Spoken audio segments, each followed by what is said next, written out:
त्यामुळं आता तुमचंही काम ठरलं आहे आणि माझंही काम ठरलं आहे, बरोबर. त्यामुळं आपण सगळे मिळून आत्ताच्या विषयावरती काय करूयात, गप्पा मारूयात. म्हणजे तुम्ही मारलेल्या गप्पा मला लागणार नाहीत आणि मी मारलेल्या गप्पा तुम्हाला लागणार नाहीत. हे तर कबूल आहे का नाही? हां, ओके. चला, आता एकदम पहिला प्रश्न. आज मला ज्या विषयावरती गप्पा मारायला सांगितलेले आहेत किंवा माझं जे सत्र आहे त्या विषयाचं नाव कोणाला आठवत आहे का? अरे वा, खरंच माहिती आहे. थांब हे कन्या, तू फार बोलली बाई. आता जी बोलली नाही त्या मुलीने, हां, ही सगळ्यात शेवटी हात खाली घ्या, शाबास, सगळ्यात शेवटी. हां, भारतीय संस्कृती का जपावी, याच्यात शब्द किती आहेत सांगा. हे 4 आहेत, बरोबर. तर आपण असं करू, एकेका शब्दाचा अर्थ आधी समजावून घेऊया आणि मग काही गोष्टी तुम्हाला आधी माहितीच आहेत आणि काही गोष्टी कदाचित मी नवीन सांगेन तुम्हाला. तर भारतीय संस्कृती का जपावी याच्यामध्ये शब्द आहेत 4. तर आपण क्रमाने 4 शब्दांचा अर्थ बघूयात. आता पहिला शब्द सोपा एकदम, भारतीय. आता भारतीय म्हणजे काय हे कुणीही सांगायचं. चला, हात वरती करा. हां, चला, तू सांग.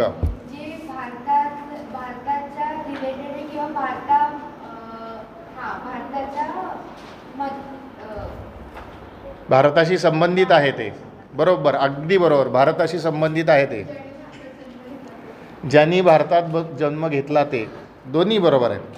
पण जरा त्याच्या आधीकडे आपण येऊयात. तर भारतीय हा शब्द कशापासून तयार झाला? भारतीयच्या आधीचा शब्द काय असेल? भारत.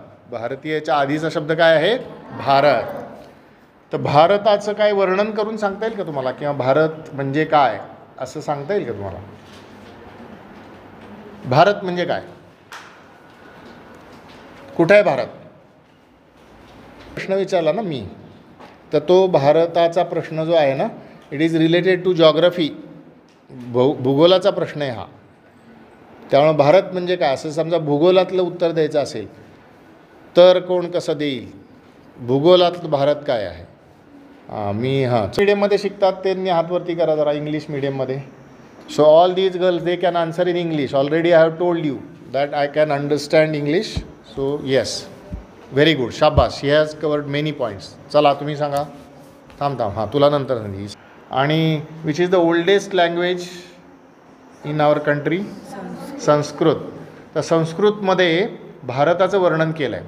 आता ते भारताचं वर्णन केलं आहे ते सांगण्यापूर्वी, तो संस्कृतचा श्लोक सांगण्यापूर्वी मी तुम्हाला 2 प्रश्न विचारेन. त्यातलं एकाचं उत्तर असं दिलेलं तुम्ही आधीच दिलेलं आहे.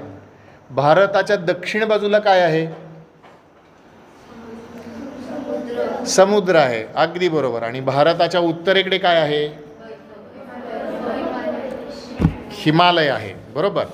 तर त्या श्लोकामध्ये या दोघांचाही उल्लेख केलेला आहे. त्या श्लोकात असं म्हटलं आहे, उत्तरम यत् समुद्रस्य, म्हणजे समुद्राच्या उत्तरेला.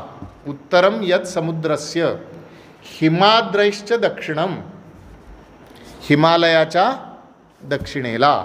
उत्तरम यत् समुद्रस्य हिमाद्रैश्च दक्षिणम वर्षम तत् भारतम नाम. त्याचं नाव काय? वर्ष म्हणजे जागा, ठिकाण किंवा देश. वर्षम तत् भारतम नाम म्हणजे त्याचं नाव काय आहे? भारत. भारती तत्र संतती, म्हणजे तिथं जे जन्माला येतात त्यांना काय म्हणतात? भारतीय. म्हणजे मराठीत म्हणायचं झालं तर भारतीय. असं वर्णन आपल्या देशाचं केलं आहे. आणि हे वर्णन किती पूर्वी केलं आहे माहिती का? किमान काही हजार वर्षापूर्वी वर्णन केलं आहे. आता किती हजारावं वर्ष चालू आहे सांगा बरं? 2025, म्हणजे 2000 वर्ष झाली. तर हे वर्णन 2000 वर्षापेक्षा जुनं आहे. आणि याच्यामध्ये आपल्या भारताच्या भूगोलाचं वर्णन केलं आहे. म्हणजे दक्षिणेला समुद्र आणि उत्तरेला हिमालय. पण आता सध्या काय होतं माहिती का? सध्या भारत म्हटला की आपल्याला शाळेत जो नकाशा शिकवतात ना, त्या नकाशातली आपल्याला आठवण येते आणि तेवढाच भारत आहे असं वाटतं, हो ना. म्हणजे उदाहरणार्थ आता आपल्याकडे काय म्हणूयात, पहलगावला काय झाला? पहलगामला टेरर अटॅक झाला. तर ते कुठल्या देशातून आलेले होते लोक? मग तो पाकिस्तान हा 2000 वर्षापूर्वी भारताचा भाग होता का नव्हता? होता. त्या पाकिस्तानच्या पलीकडे म्हणजे युरोपच्या दिशेला कुठला देश आहे? अफगाणिस्तान. तो भारताचा भाग होता की नव्हता? होता. तर असं ते पण देश हे भारताचे भाग होते. त्याच्याही पलीकडे भारत होता असं सांगितलं जातं. आणि इकडे म्हणजे कुठे? भारताच्या, आता आपण नकाशा बघतोय, नकाशाच्या डाव्या बाजूला आपण बघितलं. आता नकाशाच्या उजव्या बाजूला राईट साईडला आपल्या कुठले देश आहेत? बांगलादेश. तो भारताचा भाग होता का? होता. त्याच्या पलीकडे म्यानमार. तो भारताचा भागसुद्धा गृहीत धरला जायचा. असा कुठपर्यंत गृहीत धरला जायचा माहिती आहे का? तर जर जगाचा नकाशा तुम्ही डोळ्यासमोर आणलात तर आज ज्याला थायलंड, फिलिपिन्स, मलेशिया, मंगोलिया असे सगळे देश म्हणले जातात, तो पण भारताचा भाग समजला जायचा. याला म्हणायचं बृहत्तर भारत, म्हणजे भारताबाहेरचा भारत असं म्हटलं जायचं. इतकं प्राचीन आपला देश आहे. त्यामुळं हे भारताचं वर्णन झालं. लक्षात आलं? त्यामुळे आपण भारताबद्दल बोलतो, प्राचीन भारताबद्दल बोलतो, म्हणजे या सगळ्यांच्याबद्दल आपण बोलतो. आता हा पहिला शब्द झाला, काय झाला? भारत. त्या भारताशी संबंधित ते सगळे भारतीय. मग तिनं आता एक सांगितलं की जे भारतात राहतात ते भारतीय. भारतात कोण कोण राहतं? भारतात फक्त माणसं राहतात का? नाही. मग भारतात आता कोण कोण राहतं? त्यामुळं ज्यावेळेला आपण भारताचा विचार करतो त्यावेळेला फक्त जिवंत माणसांचाच विचार करायचा किंवा जिवंत प्राणी, पक्षी, पशु, किडे यांचाच विचार करायचा असं नाही, सगळ्याचा विचार करायचा. हे का ते आपण नंतर हळूहळू त्याकडे येणार आहे. आता आपले झाला भारतीय या शब्दाची चर्चा झाली. आता दुसरा शब्द आहे आपला, काय शब्द आहे आजच्या विषयातला? संस्कृती. आता संस्कृती म्हणजे काय? तुमच्यापैकी संस्कृती नाव आहे का कोणाचं? हल्ली संस्कृती नाव असतं काही जणींचं, पण आमच्या शाखेतली ती आज आली नाही पण तिचं नाव संस्कृती. असं कोण माहिती आहे का तुम्हाला? चालीरीती म्हणजे संस्कृती. बरोबर. आता मी थांबा एक मिनिट, तुम्हाला चौघींना मी संधी देणार, पाचवी. हां एक मिनिट, लक्ष. सगळ्यांना. त्याच्या आधी मी एक मुद्दा सांगतो. तुम्ही शाळेत अत्यंत नावडते 2 विषय असतात मुला मुलींचे. त्याच्यातला एक नावडता विषय कुठला माहिती का? सायन्स. आणि त्याचा भाऊ गणित. तर गणितात कसं असतं माहिती का? गणितात असं असतं की एक गणित आणि त्याचं एकच बरोबर उत्तर असं असतं का नाही? हां. पण तुम्ही एक गोष्ट नेहमी लक्षात ठेवा, आयुष्य मात्र असं आहे की ज्याच्यात एक प्रश्न, एक परिस्थिती, पण त्याचे अनेक उत्तरं, अनेक त्याच्यावरती उपाय, आणि ते सगळे बरोबर आहेत. तसं तुम्ही जे काही उत्तर देणार ते आत्ता बरोबर आहे, मी आधीच सांगून टाकतो. तेव्हा अजिबात घाबरायचं नाही. हां. हल्ली काय म्हणतात तसं बिनधास्त बोलायचं. हां. चलो, तिनं सांगितलं चालीरीती. चला तुम्ही संस्कृती म्हणजे काय? जगण्याची पद्धत. ह्या सगळी उत्तरं मिळून बरोबर आहेत.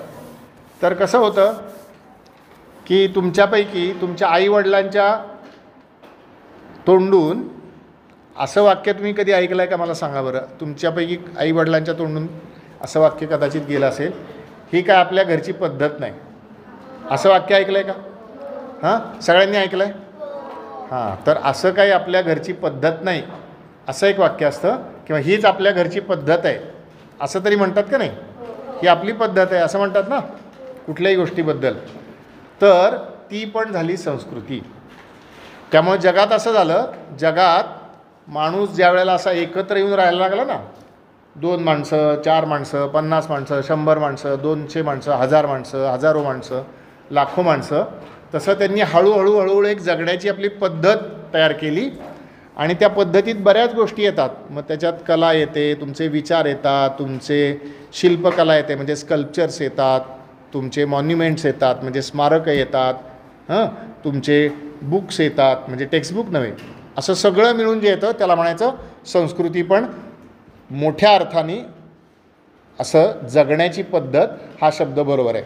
So in the broader sense the way of living is called as a culture. The way of living is called as a culture. बरोबर.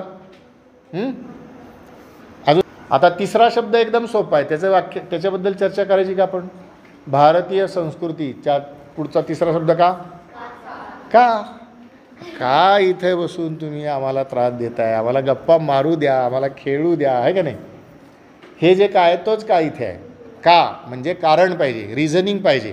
हां, are we blind followers of something, are we blind followers of something, are we suppose to follow blindly something, no. So काही गोष्टी आपल्याला clear cut पाहिजे, त्याच्यातलं आपल्याला स्पष्ट माहिती पाहिजे आणि मग आपण त्या आपल्या पालनामध्ये आणल्या पाहिजेत. ते समजून घेण्यासाठी का म्हणजे कारण. आणि जपावी. आता जपावीबद्दल मला कोण सांगेल. म्हणजे उदाहरणार्थ मी माझा फोन जपला पाहिजे म्हणजे काय, तो पाण्यात पडू देता कामा नये, तो त्याच्यानंतर त्याच्यावरती कुणी फटका मारता कामा नये किंवा मी रागाने कुणाला असं फेकून मारता कामा नये, म्हणजे तो जपणे. हे वस्तू या अर्थाने. पण संस्कृती ही अशी काही वस्तू आहे का हो. व ही संस्कृती आहे. ही जशी खुर्ची मला दाखवता येतं, हे टेबल दाखवता येतं, हे तांब्या भांडं दाखवता येतं, तसं संस्कृती दाखवता येते का. नाही. मग याच्या संदर्भात जपावीचा अर्थ काय असेल. तो या दोघींनी जे उत्तर सांगितलं ते अगदी बरोबर आहे. So culture is not just an object, it is the way of life, way of living. त्यामुळं संस्कृती जपायची याचा अर्थ तसं वागायचं, तसं प्रत्यक्षात करून दाखवायचं, हे महत्त्वाचं. त्यामुळं संस्कृती जपणे याचा अर्थ तसं प्रत्यक्षात करून दाखवलं पाहिजे. समजलं का आपल्याला. हां, तर आपण आता 4ही शब्दांचे अर्थ बघितले. भारतीय म्हणजे काय, संस्कृती म्हणजे काय, का आणि जपावी, या 4ही शब्दांचे अर्थ आपण बघितले का. हां, समजले का आपल्याला. आता तुम्ही मला विचार करून असं सांगा की तुम्ही सध्या अमुक एक गोष्ट करता, म्हणजे तुम्ही भारतीय संस्कृतीची जपणूक करता, भारतीय संस्कृती जपता, म्हणजे काय करता. असं एक उदाहरण सांगायचं की सर मी हे गोष्ट करते म्हणजे मी भारतीय संस्कृती जपते. सगळ्याच देवांची करणे का सगळ्यांपैकी एकाची केली तरी चालते. चालते का. हां, बघा हा फार महत्त्वाचा मुद्दा आहे बरं का. सगळ्यांपैकी एका देवाची चालते का सगळे, काय किती देव आहेत असं म्हणतात आपल्याकडे. हां, 33 कोटी देव आहेत. म्हणजे 33 कोटी देव मांडायचे तर हा हॉल पण कमी पडेल ना. मग त्या 33 कोटी सगळ्यांची पूजा करणे का त्याच्यातली एकाची केली तरी चालते. एकाची केली तरी चालते. आता हा अतिशय महत्त्वाचा मुद्दा आहे. आता तुम्ही समजावून सांगण्याचा प्रयत्न करतो, आपण समजून घ्या. हां, तू सांग. तसं आपल्याकडे अशी वेगवेगळी सोय आहे. म्हणजे उदाहरणार्थ आज कोणवार आहे, सोमवार आहे. तर मी म्हटलं की मी फक्त दर सोमवारी शंकराच्या देवळात जाणार आणि शंकराची पूजा करणार, बाकी कुठल्याही देवळात जाणार नाही मी आणि कोणाची पूजा करणार नाही. चालतं का आपल्याकडे. नाही. हां, मोठ्याने सांग. हां, तू बरोबर आहे. एखाद्याने समजा असं म्हटलं मंगळवार हा कुणाचा वार असतो, देवीचा वार असतो, मी फक्त मंगळवारी देवीची पूजा करणार म्हणजे देवीचीच पूजा करणार, असं पण चालतं. गुरुवारी कुणाची पूजा करतात, स्वामी समर्थ, दत्त महाराज, असं वेगवेगळी पूजा करतात, तसं पण चालतं. शुक्रवारी परत कोणाची करतात, देवीची करतात. शुक्रवार पण हा साधारण देवीचा मानला गेला आहे. चतुर्थीला कुणाची पूजा करतात, गणपतीची करतात. शनिवारी कुणाची करतात, मारुतीची करतात. शनिवारी अमावस्या आली तर कुणाची करतात, शनीची करतात. हां, तर याच्यातला मुद्दा असा आहे अगदी महत्त्वाचा की आपण कुठल्याही एका देवाची पूजा केली तर असं पूजा करणारा दुसऱ्याला असं म्हणू शकत नाही किंवा म्हणत नाही. आपल्याकडे ही पद्धत आहे, तू करतोय ते चुकीचं आहे, तुझी ती पूजा बंद कर आणि मी सांगतो तशीच पूजा कर, असं म्हणतं कोणी कोणाला. आणि याच्या पुढचं वाक्य तर अजिबात कोणी म्हणत नाही, बघ मी शंकराची पूजा करतो, तू जर शंकराची पूजा नाही केलीस तुला मारून टाकीन, ठार मारून टाकीन, असं म्हणतो का कोणी. नाही. तर हे भारतीय संस्कृतीचं सगळ्यात मोठं वैशिष्ट्य आहे. भारतीय संस्कृती काय सांगते तर एक जुना श्लोक आहे. तो जुना श्लोक असं सांगतो आपल्याला आकाशात पतितम तोयम, आकाशात पतितम तोयम. अर्थ लक्षात येतो का कुणाच्या सांगा बरं. ज्याच्या अर्थ लक्षात त्यांनी हात वरती करायचा, नाही तर मी सांगणार. हां. यथा गच्छती सागरे तदेव सर्वदेव नमस्कारम केशवम प्रति गच्छती. कोण अर्थ? केशवाला जातो. अगदी बरोबर आहे. आकाशातनं पाणी पडतं म्हणजे काय म्हणतो आपण त्याला? पाऊस पडतो. पाऊस मुठा नदीमध्ये पडतो आणि गंगा नदीमध्ये पडतो असं आहे का? पडतो ना. मुठा नदीमध्ये पडतो आणि यमुना नदीत पडत नाही असं आहे का? नाही. बरं, मुठा नदीत पडतो आणि भैरवा नाल्यात पडत नाही असं आहे का? मुठा नदीत पडतो आणि वडकी नाल्यात पडत नाही असं आहे का? पाऊस सगळीकडेच पडतो, पण शेवटी पावसाचं पाणी वाहून वाहून कुठं जातं? नदीमध्ये जातं. आणि शेवटी नदी कुणाला जाऊन मिळते? समुद्राला मिळते. पण ती एकाच दिशेनं जातं का ते पाणी? भारतात किती नद्या आहेत? शेकडो नद्या आहेत. माहिती नाही मला, पण शेकडो नद्या आहेत. हजारो ओढे असतील. त्याच्यापेक्षा लहान जे ओहळ म्हणतात ते अजून लाखो असतील. पण शेवटी त्या सगळ्याचं पाणी कुठं जातं? समुद्राला जातं. तसं तुम्ही कोणत्या देवाला नमस्कार करता हे जरी सोडून दिलं तरी तुमचा नमस्कार एकाच देवाला पोचतो. म्हणजे जगामधलं सत्य जे काही आहे किंवा ईश्वर जो काही आहे तो एक आहे. त्याची उपासना करण्याचे मार्ग वेगवेगळे आहेत. अजून एक वाक्य, एकम सत. एकम सत म्हणजे सत्य एकच आहे. विप्रा बहुधा वदंती म्हणजे तेच सत्य लोक, शहाणे लोक वेगवेगळ्या शब्दात सांगतात. आता हे किती मोठं आहे तुम्हाला लक्षात येण्यासाठी म्हणून मी वेगळी गोष्ट सांगतो. वेगळी गोष्ट कशी आहे तर जगामध्ये आपण हे जे दुर्दैवाने बघितलं 22 एप्रिलला आपल्या देशामधल्या पहलगाम नावाच्या गावात जे झालं त्याला आपण म्हणतो दहशतवादी हल्ला. It was an terrorist attack. आता हे टेररिस्ट अटॅक करतात त्याचं अगदी मूळचं कारण जर शोधायचं म्हटलं तर हे सगळे जे कोणी टेररिस्ट आहेत ते काय म्हणतात माहिती का? ते म्हणतात मी सांगतो तेच खरं, मी म्हणतो तशीच देवाची पूजा केली पाहिजे, मी म्हणतो तसंच देवाचं तू नाव घेतलं पाहिजे, मी तुला आता सांगतोय, प्रेमाने सांगतोय, समजावून सांगतोय, तू प्रेमाने ऐकलंस तर ठीक आहे, समजावून ऐकलंस तर ठीक आहे, आणि तू ऐकणारच नाही म्हणला तर मी काय करणार? मी तुला मारून टाकणार. आता हे किती भयंकर आहे बघा. त्यामुळं जगापुढचा जो एक महत्त्वाचा प्रश्न आहे दहशतवादाचा, त्याचं मूळ कारण याच्यातच आहे की मी म्हणतो तेच खरं आणि मी म्हणतो तसंच करायचं, नाहीतर मी तुला जगू देणार नाही. अतिरेकी असंच करतात ना, terrorist. They think in the same way, isn't it? त्यामुळं भारतीय संस्कृतीचं सगळ्यात मोठं वैशिष्ट्य हे सर्व प्रकारच्या उपासना करण्याचं स्वातंत्र्य इथं आहे. आणि गंमत अशी आहे की तुम्ही मगाशी एक कारण सांगितलं, ते कारण नसलं तरी तो भारतीय संस्कृतीतला आहे असं म्हटलं जातं. तो म्हणजे तुम्ही एक सांगितलं संस्कृती जपता म्हणजे काय, तर तुम्ही देवाची पूजा करता. पण भारतीय संस्कृतीत असं आहे की देवाची पूजा नाही केली तरी तुम्ही भारतीय संस्कृतीतले आहात. भगवान बुद्धांचं नाव माहिती आहे का तुम्हाला? माहिती आहे? हां, भगवान बुद्धांना मानणारे जे लोक असतात त्यांना काय म्हणतात? बौद्ध म्हणतात, आहे की नाही? तर बौद्धांच्यामध्ये असं देवाची पूजा करण्याची पद्धत आहे का? नाही आहे. जैनांच्यामध्ये आहे का? नाही आहे. तरीसुद्धा ते भारतीय आहेत का नाही? म्हणजेच भारताने असं हे जगून दाखवलं की तू उपासना कर, कोणत्याही मार्गाने कर, किंवा तू उपासना करू नको, वेगळ्या प्रकाराने तू तुझी आराधना कर, तरीसुद्धा आपण सगळे मिळून जगू शकतो. आता जगाचा नकाशा तुम्ही डोळ्यासमोर आणा बरं का. आपला भारत आहे, बरोबर? आपल्या भारताच्या आपण पश्चिमेकडे चाललो आहे. भारताच्या पश्चिमेकडे चाललो आहे म्हणजे कुठला खंड येतो तो? Which continent is the to the westwards of Bharat? नकाशा, अरे भूगोल येत नाही बोलते का? हां, Europe, correct. And just below the Europe which is the continent? Africa. तर त्या आफ्रिकेमध्ये 2005 साली म्हणजे आजपासून 20 वर्षापूर्वी, तुमच्यापैकी अनेकांचा जन्म पण झाला नसेल, तर त्या 20 वर्षापूर्वी त्या आफ्रिकेमधले जे एक नेते होते ते अतिशय महत्त्वाचे होते. आणि आफ्रिकेमध्ये 3-4 प्रकारचे लोक राहायचे.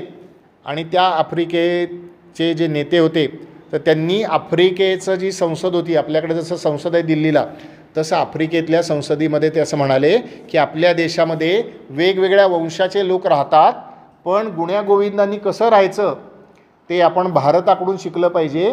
कारण भारतातले लोक फार पूर्वीपासून काय म्हणतात, संगच्छध्वम संवदध्वम संवो मनांसी जानताम देवा भागै यथा पूर्वे संजानाना उपासते. संगच्छध्वम संवदध्वम म्हणजे आपण एकत्र चालूया, आपण एकत्र बोलूया, आपण एकत्र विचार करूया आणि एकत्र मिळून मिसळून राहिल्याप्रमाणे जसं देवांनी आपला उत्कर्ष करून घेतला तसं आपण आपला उत्कर्ष म्हणजे प्रगती करून घेऊयात. तर जगाला जर एकत्र राहायचं असेल तर भारताच्या पद्धतीनं राहिलं पाहिजे. हे म्हणतंय कोण? भारतातला माणूस म्हणतोय का? नाही, तर ते आफ्रिकेतले म्हणतायत. म्हणजे त्यांना पण भारतीय संस्कृतीचं महत्त्व कळलेलं आहे. हा पहिला मुद्दा झाला. आता दुसरा मुद्दा काय? दुसरा मुद्दा असा आहे की तुमच्यापैकी 11वी 12वी FY SY असं कोणी आहे का? जरा हात वरती करा बघूयात. हां, अच्छा, ठीक आहे. तर या किंवा 8वी 9वी 10वीतल्या मुली पण सांगू शकतात. जगामध्ये एक असं जग निर्माण झाल्याची एक गोष्ट सांगितली जाते आणि त्या गोष्टीत काय सांगितलं जातं माहिती का? त्या गोष्टीत काय सांगितलं जातं? देवानी जग निर्माण केलं, सगळं निर्माण केलं. मग कुणाला निर्माण केलं? त्यांनी प्राणी पशु पक्षी निर्माण केले. आणि मग कुणाला निर्माण केलं? नाही, याचं उत्तर एकदम अचूक. हे माणसाला म्हणजे अर्ध उत्तर बरोबर आहे. त्यामुळं त्या गोष्टीत असं सांगितलं की जगामध्ये ज्यावेळेला परमेश्वरांनी सृष्टी निर्माण केली त्याला 6 दिवसात सगळं निर्माण केलं, झाडं पशु पक्षी वगैरे मी म्हटलं तसं. आणि त्यांनी काय निर्माण केला? पुरुष निर्माण केला. माणसामध्ये दोन्ही गोष्टी येतात, पुरुष पण येतो आणि स्त्री पण येते. पण देवानी काय केलं? पुरुषाला निर्माण केलं. बरोबर बरोबर म्हणजे गोष्ट समजते ना? मी गोष्ट सांगतो तुम्हाला, माझ्या मनचं नाही सांगत, ही गोष्ट सांगितली जाते. कुठं सांगितली जाते पण मी नंतर सांगेन तुम्हाला. तर मग तो पुरुष निर्माण झाला. पण या सगळ्या जगामध्ये काय होतं? हत्ती झाडं डोंगर सगळं होतं, पण हा पुरुष एकटाच होता. म्हणून त्याला फार एकटं वाटायला लागलं. आता तुम्हाला सांगितलं एकटीच शिबिरात राहा 7 दिवस, बाकी कोणी नाही.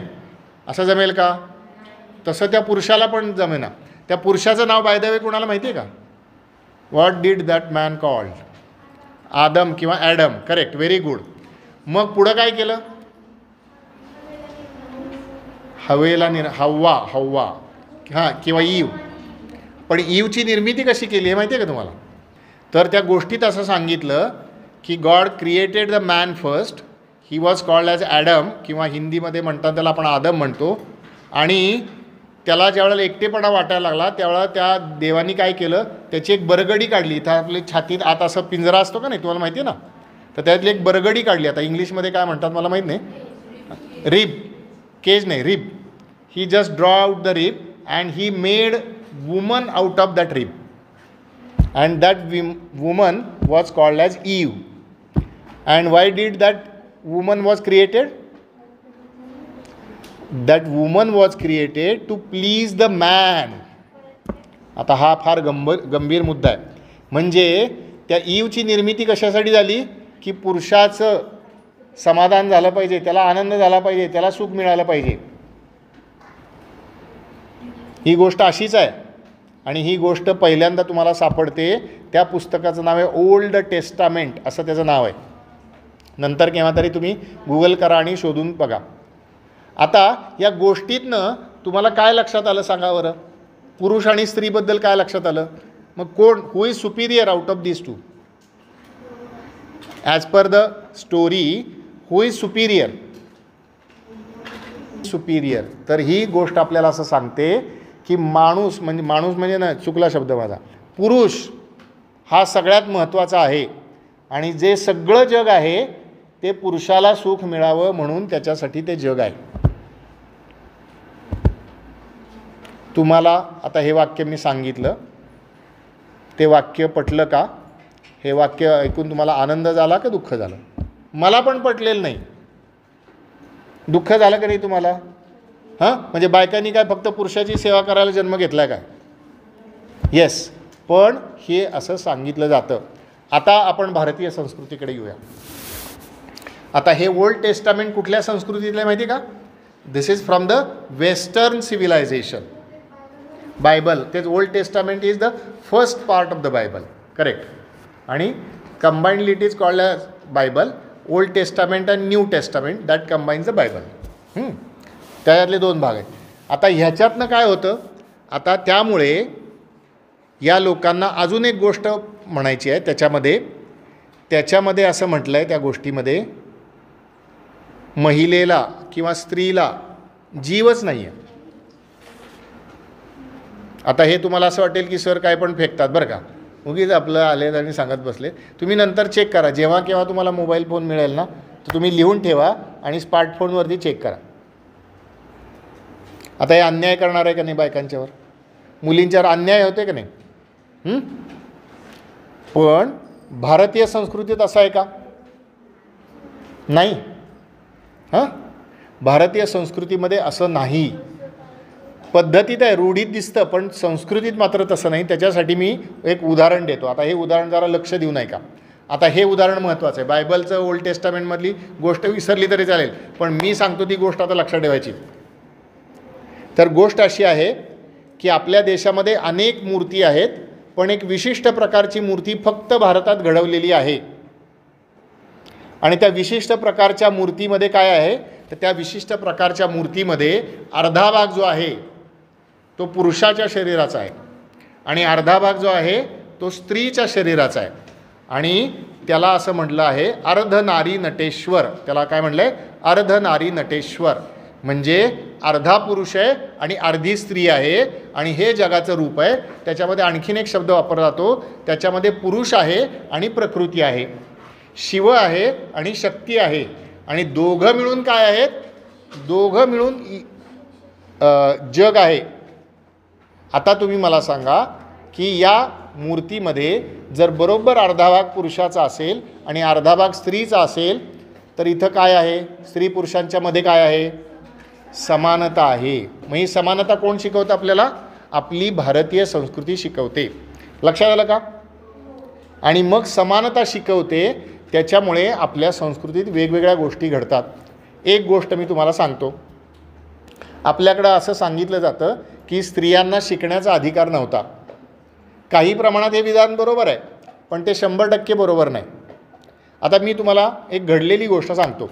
अगदी 2 दिवसापूर्वी एका महापुरुषाची जयंती झाली. त्या महापुरुषाचं नाव आदि शंकराचार्य. आदि शंकराचार्यांचा जन्म जो होता, आता नकाशा डोळ्यासमोर आणा बघा. आदि शंकराचार्यांचा जन्म जो होता तो भारताच्या दक्षिणेला असलेल्या केरळ राज्यामध्ये झाला. आयुष्य केवळ 32 वर्षाचं मिळालं आणि आदि शंकराचार्यांनी त्यावेळचा सगळा भारत सनाच्या 8व्या शतकामध्ये, आता आपण 21व्या शतकामध्ये आहे, तर असं सांगितलं जातं आत्ताच्या समजुतीनुसार सनाच्या 8व्या शतकामध्ये त्यांनी पूर्ण भारताचं परिभ्रमण केलं. सगळ्या भारतभर फिरले आणि सगळ्या भारतामध्ये त्यांनी मठांची स्थापना केली. पण त्यांची पद्धत काय होती माहिती का? त्यांची पद्धत अशी होती की असं सगळीकडे फिरायचं आणि चौकशी करायची, गावामध्ये कोण हुशार माणूस आहे त्याचं नाव विचारायचं, त्याच्या घरासमोर जायचं आणि त्याला सांगायचं मी शंकर आलेलो आहे, मी तुमच्याशी चर्चा करू इच्छितो, मी तुमच्याशी वादविवाद करू इच्छितो, मी तुमच्याशी तत्त्वज्ञानावरती बोलू इच्छितो, तुम्ही माझ्याशी तत्त्वज्ञानावरती चर्चा करा, वादविवाद करा. अट एक आहे. काय अट आहे? जो जिंकेल त्यानं दुसऱ्याचं शिष्यत्व पत्करायचं. तुम्ही जिंकलात तर मी तुमचा शिष्य होणार, मी जिंकलो तर तुम्हाला माझं शिष्य व्हावं लागेल. आणि देशभरामध्ये जिकडं जायचे तिकडे असे त्यांनी लोकांना चर्चेमध्ये त्यांनी पराभूत केलं आणि त्यांचे शिष्य वाढायला लागले. आणि ते गेले कुठं गेले? भारताच्या उत्तरेला एक राज्य बघा बिहार नावाचं, त्या बिहार नावाच्या राज्यामध्ये गेले आणि त्या बिहार नावाच्या राज्यामध्ये एका गावामध्ये गेले आणि त्या गावामध्ये विचारलं की या गावात सगळ्यात विद्वान मनुष्य कोण, पंडित कोण?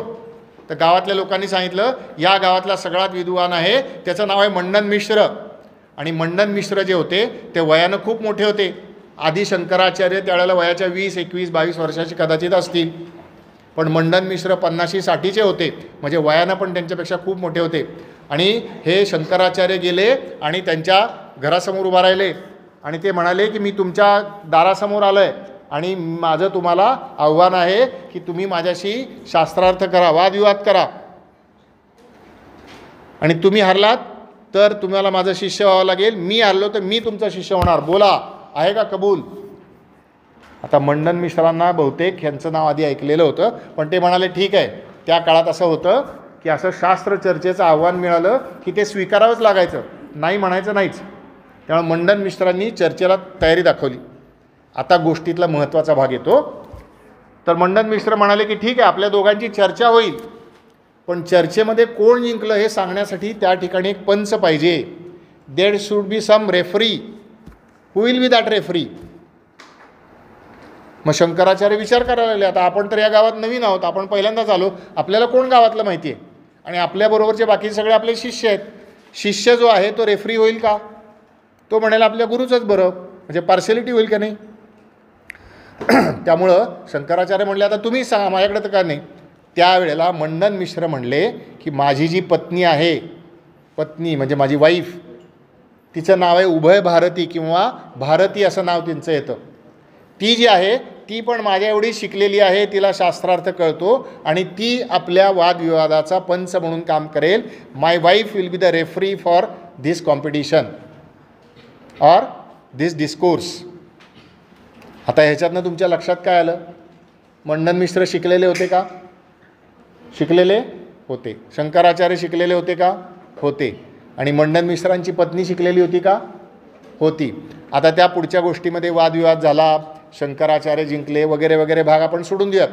पण माझा सांगण्याचा मुद्दा काय की आपल्याकडे स्त्रियांना असं कमी लेखलेलं नाही. त्यामुळे स्त्रियांना देखील बरोबर मानलं गेलेलं हे भारताचं महत्त्वाचं वैशिष्ट्य आहे. त्यामुळं भारतीय संस्कृतीचं हे दुसरं वैशिष्ट्य झालं. आता भारतीय संस्कृतीचं तिसरं वैशिष्ट्य आहे. आता तिसरं वैशिष्ट्य ते सगळं तुम्हाला ज्या कुठल्या तुम्ही शाळा महाविद्यालयात शिकता, whichever is the school college which you are in studying right now, in that school college you have to opt for that subject related to that question. असा कुठला विषय आहे की तुम्हाला तो शाळेत शिकावाच लागतो, तुमचं शाळा महाविद्यालय काही पण असू द्या, बरोबर ना? सगळे शिकता का नाही? आता याच्यामध्ये भारतीय तत्त्वज्ञानाचा एक अत्यंत महत्त्वाचा मुद्दा एन्व्हायरमेंटल सायन्स. सध्या जगासमोर जसा दहशतवादाचा प्रश्न आहे, the major problem in front of the world is terrorism, one of the problems is terrorism, तसा there is one more major problem the world is facing right now, that is about the environment. Isn't it? Do you agree or not? Yes. तसा तर त्याच्यामध्ये भारताचा विचार काय सांगतो ते आपण समजून घेऊया. तर हा एन्व्हायरमेंटल सायन्सचा भारताचा विचार असा आहे. भारताच्या विचारामध्ये आपल्याकडे असं म्हटले की विष्णूचे 10 अवतार आहेत, 9 अवतार झाले आणि 10वा अवतार होणार आहे असं सांगितलं जातं. ते बरोबर चूक खरं खोटं हे सगळं सोडून देऊयात. पण विष्णूचे किती अवतार सांगितले जातात? 10 अवतार सांगितले जातात, बरोबर. तर त्याच्यामध्ये एका अवताराची गोष्ट तुम्हाला माहिती आहे का? त्या अवताराच्या गोष्टीमध्ये असं याचं वर्णन आहे. कशाचं वर्णन आहे? खांबाचं वर्णन आहे. तर ही नरसिंहाची गोष्ट आहे, पण त्याच्यात तो प्रल्हाद जे उत्तर देतो ते परत एकदा सांग. विष्णू कुठे आहे तो म्हणतो? विष्णू सगळीकडे आहे, म्हणजे देव सगळीकडे आहे. म्हणजे भारतीय संस्कृती काय म्हणते? सगळ्यांच्याच देव आहे. फक्त माणसांच्याच देव आहे असं म्हणते का? फक्त पुरुषांच्याच देव आहे असं म्हणते का? फक्त स्त्रियांच्यात देव असं म्हणते का? फक्त सजीवांच्यात देव असं म्हणते का? तर ती संस्कृती असे सांगते की सजीव, निर्जीव, चर अचर, चर अचर म्हणजे चालणारे आणि न चालणारे. म्हणजे माणूस चालू शकतो, पण झाडं चालू शकतात का? झाडं चालू शकत नाही. तसं चर आणि अचर सगळीकडे परमेश्वराचा अंश आहे असं आपली भारतीय संस्कृती सांगते. आणि याच्यातूनच एक मुद्दा येतो जो मगाच्या गोष्टीसाठी पण जोडलेला आहे. मगाच्या गोष्टीमध्ये मी सांगितलं तुम्हाला जगाची उत्पत्ती कशी झाली असं तिकडची पाश्चात्य कथा सांगते.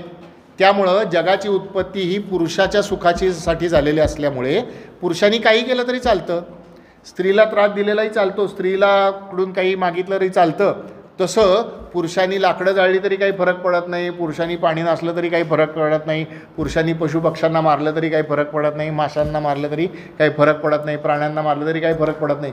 कारण जग कशासाठी निर्माण झालं आहे म्हणून सांगते ती गोष्ट पुरुषाच्या सुखासाठी सांगते. पण आपल्याकडे तसं सांगितलं आहे का?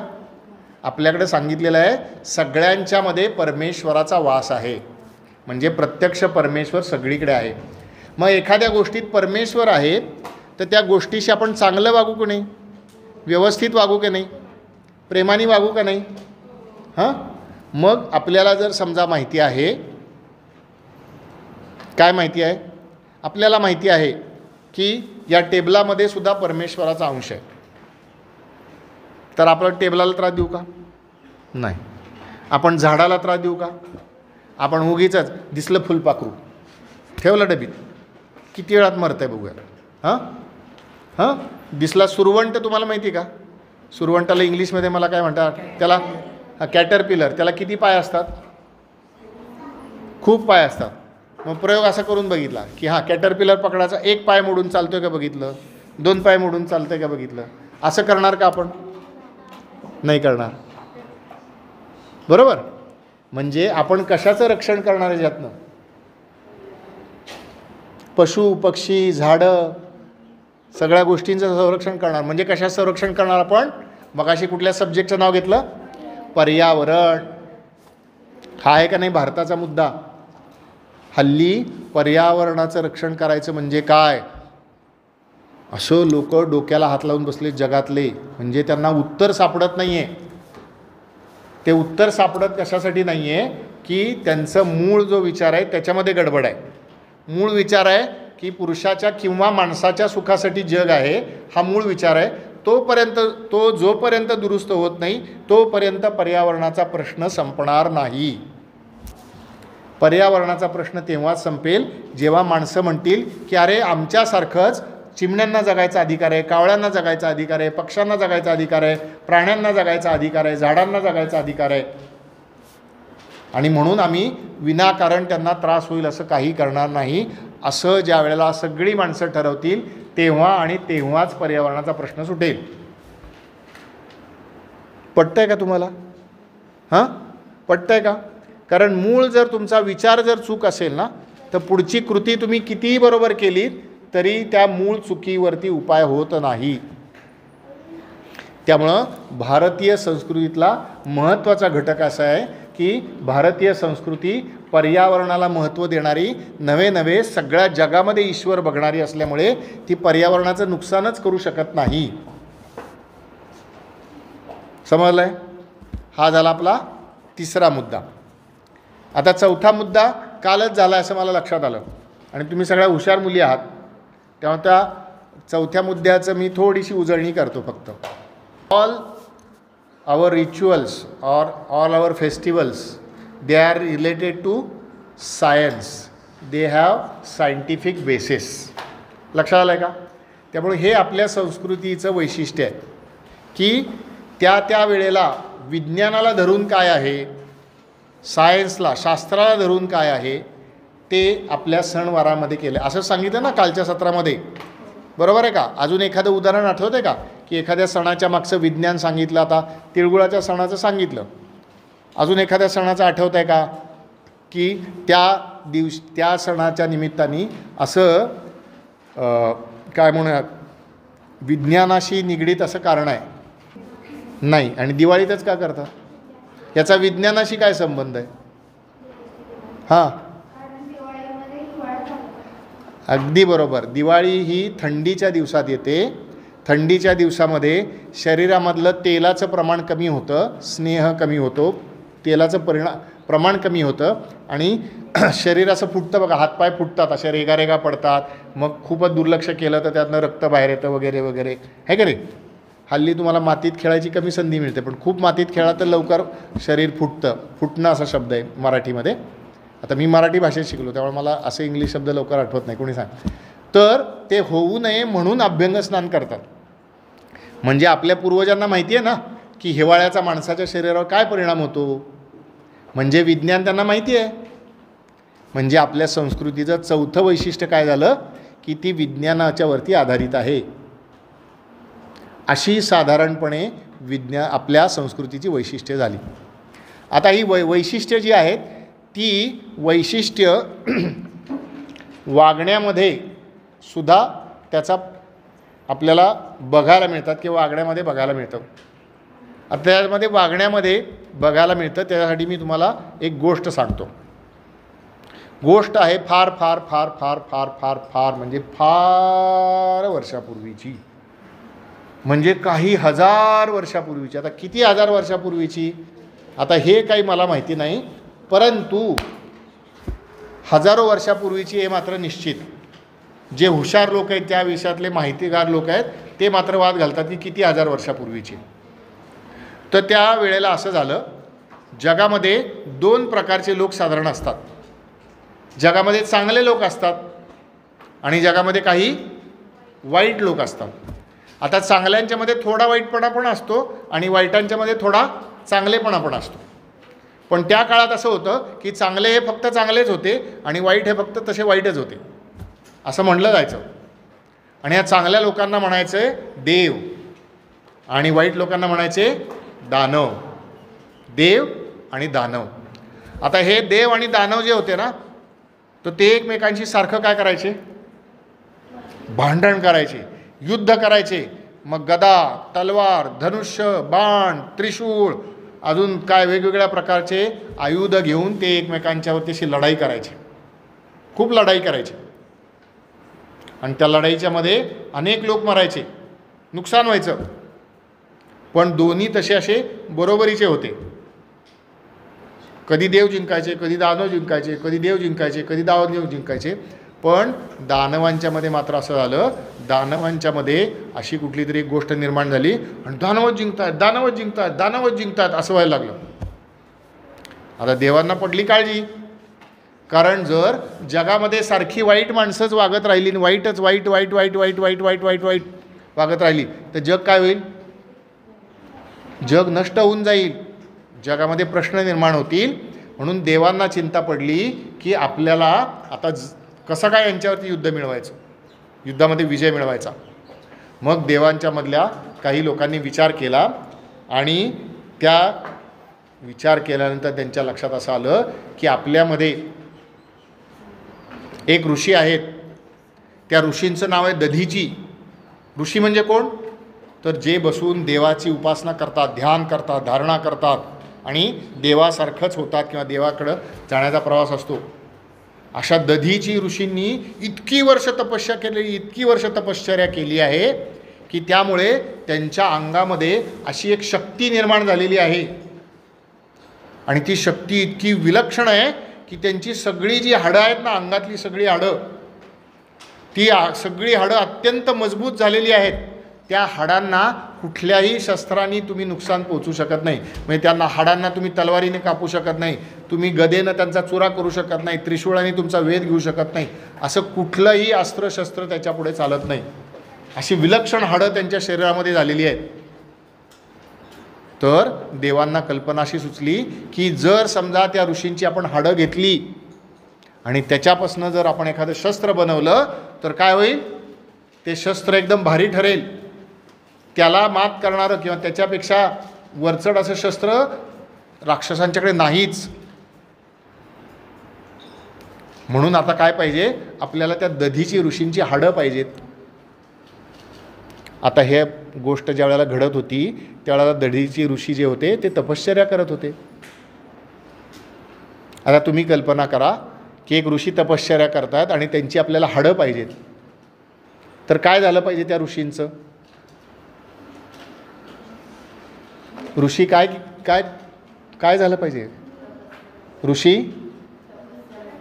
तपस्या भंग झाली पाहिजे आणि पुढे ते जगले पाहिजेत का मेले पाहिजेत, मेले पाहिजेत. कारण मेल्याशिवाय हाडं काढता येणार का तुम्हाला, जिवंत माणसाची हाडं काढतात का, आणि हाडं काढल्यावर माणूस जिवंत राहील का, नाही. म्हणजे ते ऋषी मेले पाहिजेत. आता सगळ्यांना प्रश्न पडला. आता तुम्ही कल्पना करा की एखादा माणूस येऊन असं आपल्याला म्हणतोय, तुम्ही कल्पना करा फक्त की अरे तुझ्या अंगात खूप शक्ती आहे, आपल्या देशाला खूप मोठी गरज आहे आणि तू असं कर, तू मर लवकर आणि तुझी हाडं आम्हाला दे. आपण काय म्हणू, हे लगेच हा बी मरतो आणि घे लगेच हाडं, असं म्हणू का आपण. पण हे सगळे जे देव होते ते दधीचींच्याकडे गेले. दधीचींची त्यांनी हात जोडून त्यांनी प्रार्थना केली, त्यांना विनंती केली, ऋषीवर असं युद्ध चाललं आहे देवांच्या ते दानवांच्यात, दानव आता आम्हाला हरवत आहेत सारखं, आणि आता जगामध्ये दानवांचा जर विजय झाला तर सगळं जग नाश पावेल. आम्हाला समजलं की तुमच्या शरीरामध्ये एवढी ताकद आहे, तुमच्या हाडांमध्ये एवढी ताकद आहे की त्या हाडांचं शस्त्र बनवलं तर ते शस्त्र अजिंक्य ठरेल आणि आम्ही दानवांना सहजासहजी हरवून टाकू, त्यांचा पराभव करू. कृपा करून ऋषीवर तुम्ही आम्हाला तुमची हाडं द्या. हे म्हटल्यानंतर ते दधीची ऋषींनी क्षणभराचा देखील विचार केला नाही आणि ते म्हणाले की मी एक जर मेल्यानं जर जगामध्ये चांगलं होत असेल तर मी मरायला देखील तयार आहे. आणि त्यांनी स्वतःहून प्राणत्याग केला आणि त्यांची हाडं काढण्यात आली आणि त्या हाडांच्यापासून एक शस्त्र बनवण्यात आलं. त्या पूर्वीचं शस्त्र ते नव्हतं, त्याचं नाव होतं वज्र. आणि देवांचा जो त्यावेळेचा राजा होता इंद्र, त्यानं इंद्रानं ते वज्र घेतलं आणि त्या वज्राने सगळ्या दानवांचा त्यांनी नाश केला, त्यांना युद्धामध्ये हरवलं आणि देवाचा जय झाला. आता ही आपल्या देशातली गोष्ट आहे. मग आपल्या देशातली हजारो वर्षापूर्वी सांगितलेली गोष्ट काय सांगते की चांगले लोक जगायचे असतील तर काय केलं पाहिजे? काय केलं पाहिजे? आपण त्याग केला पाहिजे, आपण देऊन टाकलं पाहिजे. फक्त माझंच चांगलं होईल, फक्त मीच चांगला जगणार, फक्त माझीच गाडी, फक्त माझाच बंगला, फक्त माझंच विमान, फक्त माझ्याकडेच अमुक, फक्त माझ्याकडेच तमुक, असं नाही. जर बऱ्याच लोकांचं चांगलं होत असेल तर एकाने त्याग केला पाहिजे. त्यामुळे त्याग हे भारतीय संस्कृतीचं अतिशय महत्त्वाचं मूल्य आहे. त्यामुळं आपण भारतीय संस्कृतीमध्ये जपायची असेल तर आपण त्याग केला पाहिजे. आणि म्हणून भारतीय संस्कृती जपायची म्हणजे काय, त्याची लक्षणं तुम्ही सांगितलीत मगाशी. आपले सणवार साजरे केले पाहिजेत, मोठ्यांना आपण मान दिला पाहिजे, देवाची पूजा केली पाहिजे, पर्यावरणाचं रक्षण केलं पाहिजे. तसं हल्ली काही गोष्टी आपण छोट्या छोट्या केल्या पाहिजे आपल्या संस्कृतीचं रक्षण करण्यासाठी. त्या संस्कृतीचं रक्षण करण्यासाठी एक गोष्ट आपण करायची. तुमच्यापैकी किती जणी करतात मला माहीत नाही, काही जणी करतात पण काही जणी करत नसतील असं मला वाटतं. ते म्हणजे आपले सणवार ज्या वेळेला असतील किंवा आपल्या आयुष्यातले महत्त्वाचे प्रसंग असतील त्यावेळेला भारतीय पद्धतीचा पोशाख घालायचा, आहे की नाही?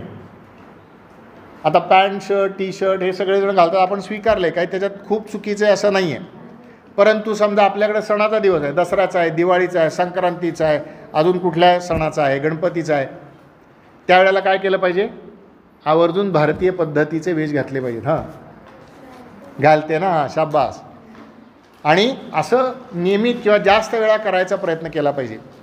दुसरी गोष्ट आपण करू शकतो आपली संस्कृती जपायची, ते म्हणजे आपल्या आधीच्या लोकांच्याबद्दलच्या गोष्टी आपण माहिती करून घेतल्या पाहिजेत. आता आज मी तुम्हाला 2-3 वेगळ्या नवीन गोष्टी सांगितल्या भारतीय संस्कृतीतल्या, सांगितल्या का नाही सांगितल्या?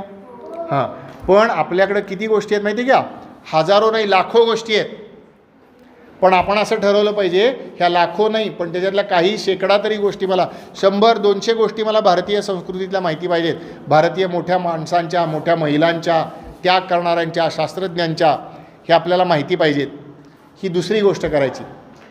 तिसरी गोष्ट करायची ती म्हणजे आपल्याला ज्या वेळेला असं वाटेल की समोरच्याला माहिती नाही आहे किंवा आपल्याला माहिती नाही आहे, ती माहिती आपण समोरच्याला करून द्यायची आणि ती माहिती आपल्याला नसेल तर आपण मिळवायची. आणि मिळवण्यासाठी सगळ्यात सोपा मार्ग आपल्याकडे आहे. कुठला मार्ग आहे माहिती का?